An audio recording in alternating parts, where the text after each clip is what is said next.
Nos services et nos élus se penchent énormément sur cette question de la transition écologique. C'est l'avenir.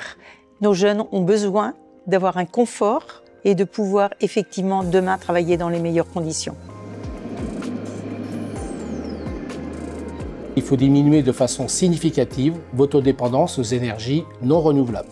Donc on s'est engagé à l'horizon 2030 de diminuer la dépendance en énergie non renouvelable, non pas de 40% qui était le plancher qu'il fallait absolument atteindre, mais on va aller à 50%.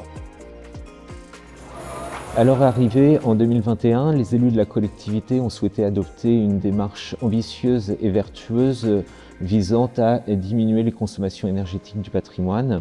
Pour ce faire, ils ont décidé de rechercher à atteindre l'objectif 2040 de la réglementation dès 2030. Ceci se traduit au quotidien par de nombreux chantiers et d'ores et déjà, depuis 2021, à noter 17% de diminution des consommations énergétiques sur le patrimoine.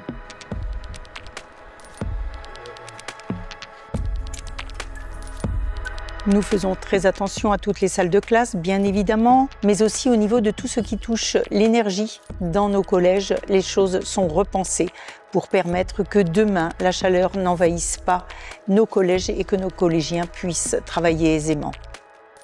La géothermie, les réseaux de chaleur, les ombrières, tout est pensé pour l'avenir de nos collégiens. On est à 2, et là je mettrais bien un là. Pour atteindre les objectifs de diminution de consommation énergétique, plusieurs types de chantiers peuvent être conduits.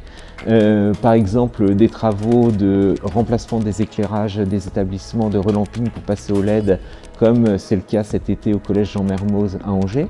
On peut aussi également travailler sur les modes de production de chaleur avec un certain nombre de chantiers pour passer en géothermie afin d'avoir une énergie renouvelable, inépuisable et gratuite, comme c'est actuellement le cas au collège Jeannequin à Avrier. Et bien entendu, des travaux visant à diminuer les déperditions énergétiques pour lesquels nous conduirons un chantier ambitieux l'année prochaine à Maristes-Bastier.